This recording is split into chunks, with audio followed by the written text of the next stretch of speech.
de la Suède à l'OTAN. Le mécanisme de coordination pour l'élargissement de l'Alliance à la Suède se réunira dans la semaine du 12 juin.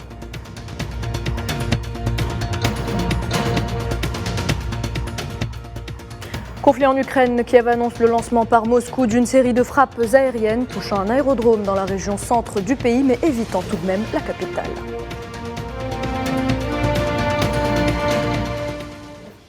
La nouvelle vient de tomber. La production totale de pétrole a été fixée à 40,46 millions de barils jour pour la période allant du 1er janvier au 31 décembre 2024. Les membres de l'OPEP+ réunis ce dimanche à Vienne ont convenu de stabiliser l'accord de réduction de production d'or noir avec l'ajustement justement de cette production.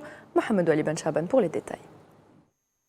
Pour ralentir la chute brutale des cours du pétrole provoquée par une conjoncture mondiale complexe, l'Organisation des pays exportateurs de pétrole et ses alliés ont décidé ce dimanche à Vienne de laisser inchangée leur politique en matière de production pour le deuxième semestre de 2023. Le cartel envisage de procéder à de nouvelles baisses des extractions en 2024 pour atteindre une production totale de 40,46 millions de barils jour durant la période allant du 1er janvier au 31 décembre de la même année. Avant cette rencontre, les prix de l'or noir ont poursuivi leur hausse avant la clôture du marché pétrolier. Le baril de Brent de la mer du Nord pour livraison en août a gagné 2,49% à 76,13 $. Son équivalent américain, le baril de WTI pour livraison en juillet, a avancé de 2,33% à 71,74 $. Selon les observateurs du marché, la réunion des 23 ministres a fait grimper les cours de l'or noir. Le mois de mai dernier, 9 membres du cartel ont décidé volontairement de baisser leur production de barils jusqu'à la fin de l'année. La baisse totale de la production pétrolière est estimée à 1 657 000 barils jour. Après avoir connu des sommets en 2022 où il a dépassé les 130 $, le baril de pétrole brut est aujourd'hui bien plus abordable. Dans l'espoir de maintenir la stabilité au sein d'un marché très sensible et fragile, l'OPEP, OPEP+, veulent jouer pleinement leur rôle pour tenter de rééquilibrer l'offre et la demande. Et de son côté, l'Arabie Saoudite, poids lourd de l'OPEP, décide de procéder à une nouvelle réduction de sa production de pétrole. C'est ce qu'a annoncé le prince saoudien Abdelaziz Ben Salman dans l'espoir de doper les cours. Les pays qui ont accepté de procéder à des réductions volontaires ont prolongé ces réductions jusqu'à la fin de 2024. Et je devrais appeler cela la confiserie saoudienne. Il s'agit d'une réduction d'1 million de barils jour qui commence le 1er juillet et qui peut également être étendue. Les Marocains crient leur colère à Casablanca ce dimanche. Une nouvelle manifestation contre la cherté de la vie. Plusieurs centaines de militants ont investi les rues de la capitale économique pour dénoncer l'inaction du gouvernement marocain face à la situation actuelle et ce malgré l'interdiction de manifester.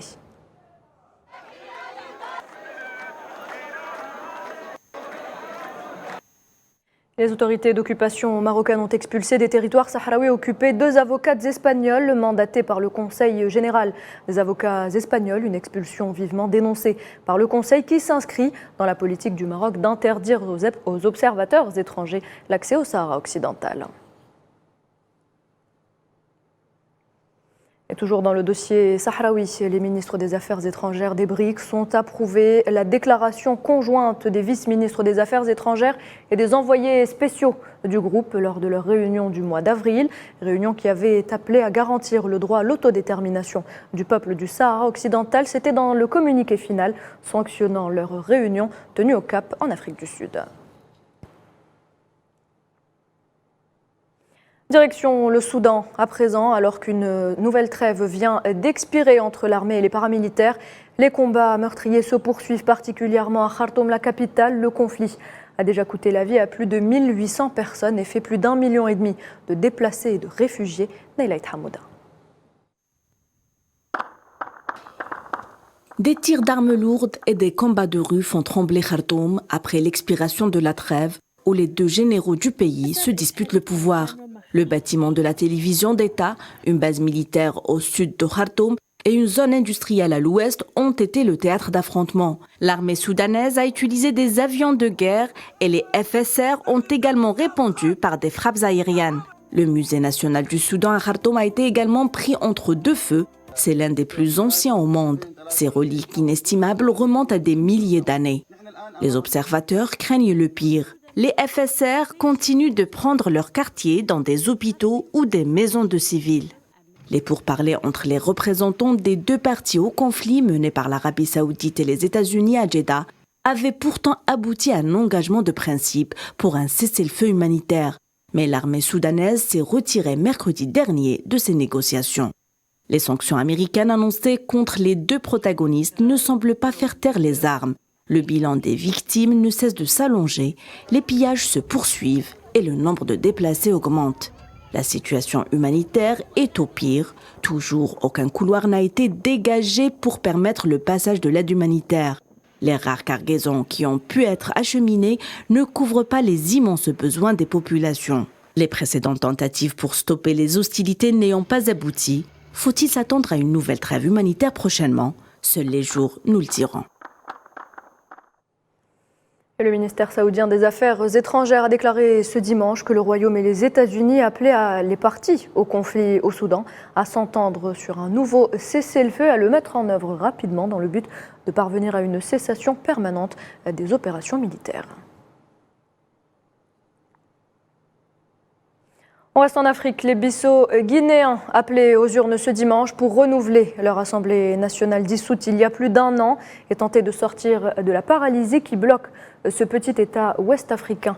Abonné aux crises politiques, 22 partis politiques se disputent le scrutin, dont les 3 qui se partageaient presque tous les sièges de l'Assemblée sortante, à savoir le MADEM G15, la famille politique du président Embalo, le Parti africain pour l'indépendance de la Guinée et du Cap-Vert et le Parti du renouveau social. Un nouveau Premier ministre sera nommé à l'issue du vote.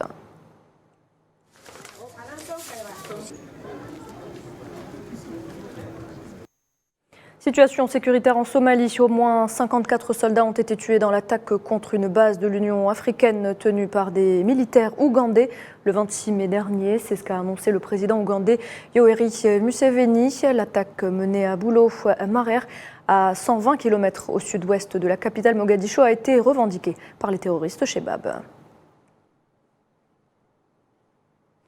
Pendant ce temps, la tension est légèrement redescendue au Sénégal après des affrontements meurtriers qui ont fait 15 morts depuis jeudi et la condamnation à 2 ans de prison ferme pour l'opposant Ousmane Sonko. Toutefois, des heurts ont été signalés hier dans la banlieue de Dakar. Selon le ministre de l'Intérieur, environ 500 arrestations ont été menées depuis le début du mouvement contestataire.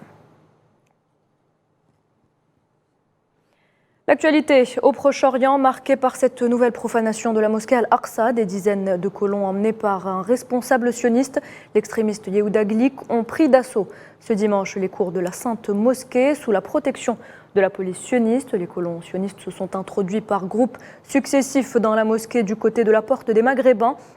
Ils ont mené des marches dans ces esplanades et ont effectué des rituels talmudiques.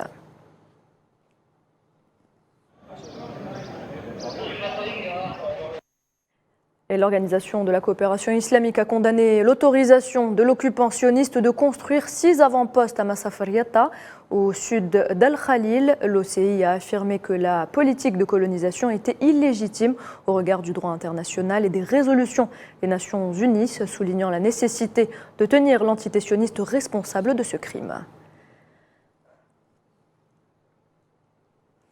Les ministres des Affaires étrangères de l'Irak et de la Syrie, réunis à Bagdad ce dimanche, ont discuté des moyens d'aider à mettre fin au trafic de drogue à travers leurs frontières communes. La crise humanitaire des réfugiés syriens en Irak, estimée à environ 250 000 personnes, faisait également partie des pourparlers bilatéraux.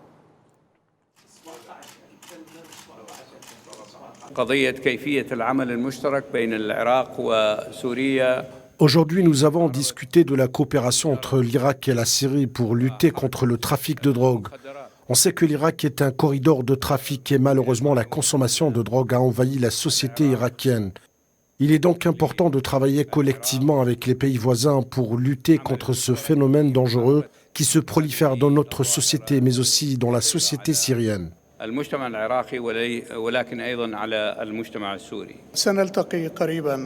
Nous nous réunirons prochainement au comité de coordination arabe au Caire dans le cadre du soutien à la normalisation des conditions avec la Syrie et de mettre fin au déséquilibre auquel nous sommes confrontés, notamment avec la présence terroriste en Syrie.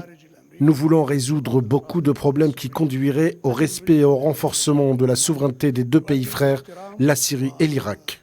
Et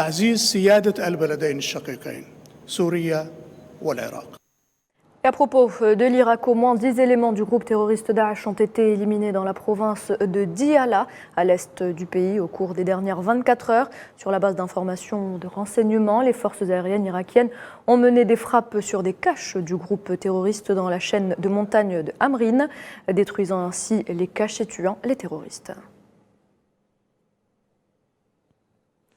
Les électeurs koweïtiens sont appelés aux urnes mardi pour choisir leurs députés. Il s'agit des 7e élections depuis 2012.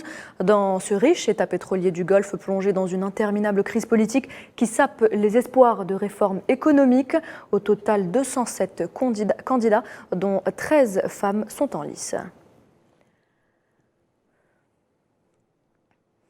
Parlons de la Turquie à présent. Le président turc Recep Tayyip Erdogan a annoncé un remaniement majeur dans son gouvernement, nommant ainsi de nouveaux ministres des Affaires étrangères, du Trésor et des Finances, de la Défense ainsi qu'un vice-président. Erdogan a prêté serment hier devant le Parlement d'Ankara, prenant officiellement ses fonctions pour un nouveau mandat de 5 ans à la tête de la Turquie.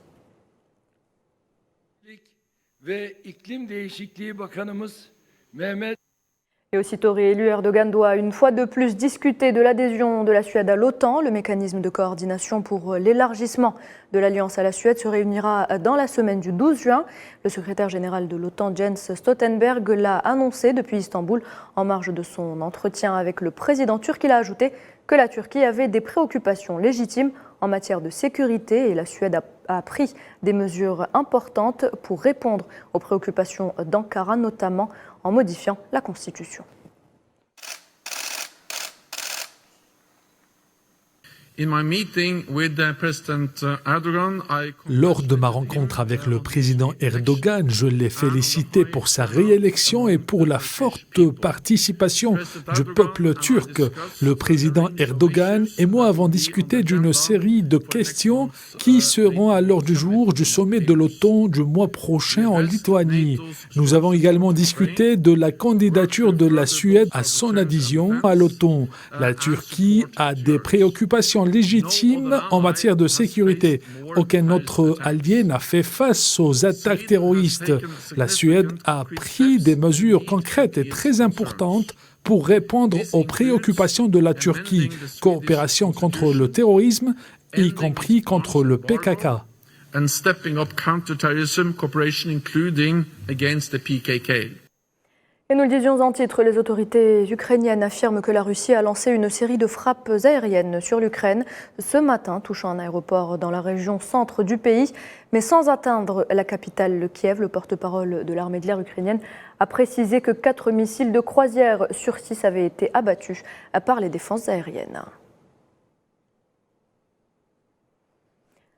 Et puis côté russe, Moscou annonce avoir abattu 5 drones à Zankoï en Crimée. Venus de toute la Pologne, un important nombre de manifestants arborant les couleurs polonaises, blanc et rouge, et celles de l'Union européenne ont répondu à l'appel du chef principal du parti d'opposition centriste, l'ancien chef du Conseil européen Donald Tusk, pour protester contre la cherté de la vie, l'escroquerie et le mensonge en faveur de la démocratie, des élections libres et de l'Union européenne. Et puis, nouvel épisode de tension en Asie-Pacifique. Le ministre chinois de la Défense a annoncé ce dimanche la multiplication des alliances militaires dans la région, telles que l'OTAN, lors d'une conférence sur la sécurité à Singapour.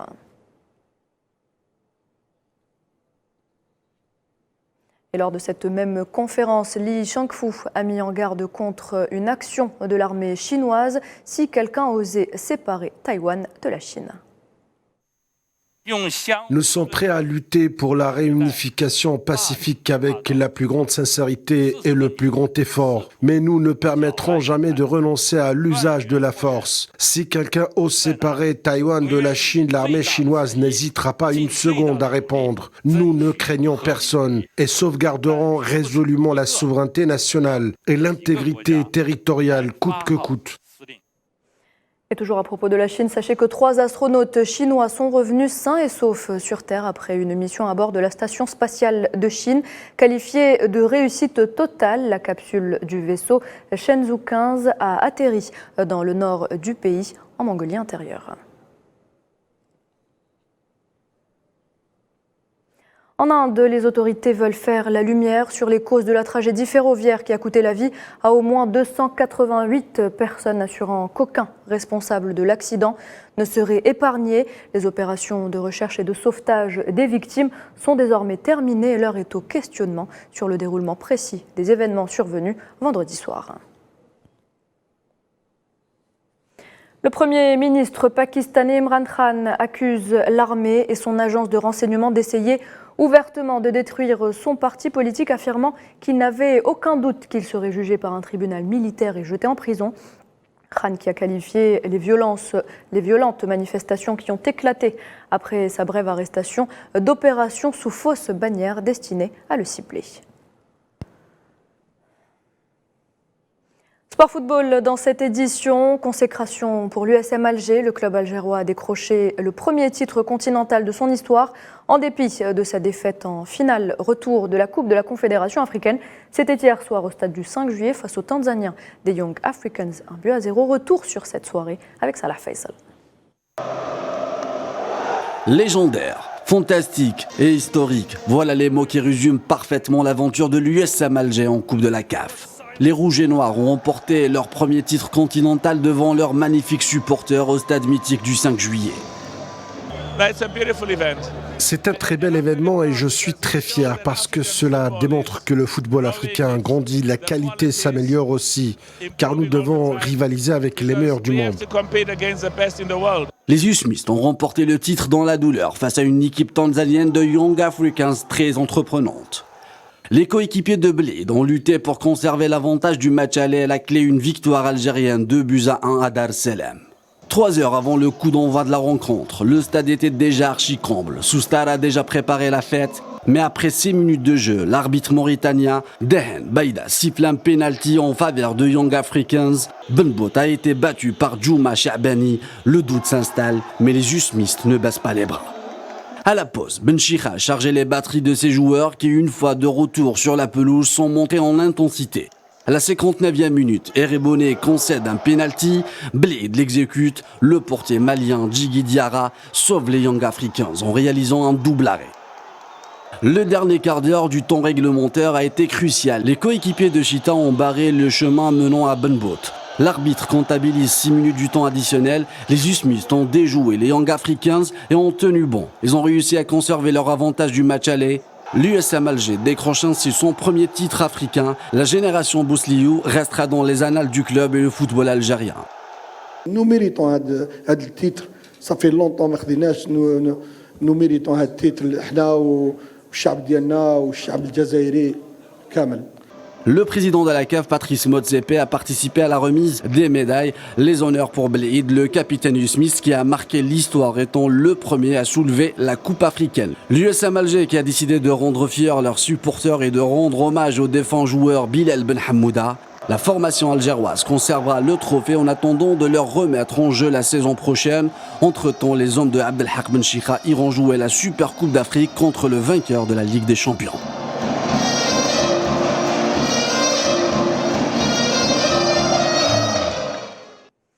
Et le président algérien Abdelmadjid Tebboune a félicité dans un tweet les Rouges et Noirs après avoir remporté ce titre. Et puis après 14 saisons au Real Madrid, Karim Benzema fait ses adieux ce soir au club qu'il a vu grandir et atteindre une maturité sur le carré vert. À l'heure où je vous parle, Karim Benzema porte pour la 648e fois le maillot madrilène, une dernière fois en Liga face à l'Atlético Bilbao au stade de Santiago Bernabéu. Une page d'histoire se tourne pour le footballeur qui a remporté 25 titres avec le Real, 5 Ligues des Champions, 5 mondiaux des clubs, 4 Supercoupes d'Europe, 4 Ligas, 3 Coupes du Roi et 4 Supercoupes d'Espagne. Karim Benzema est le 5e joueur à avoir le plus porté le maillot du Real, mais aussi le 2e meilleur buteur de l'histoire de ce club avec 354 buts. Et voilà, c'est la fin de cette édition. Merci de l'avoir suivi. Très bonne soirée.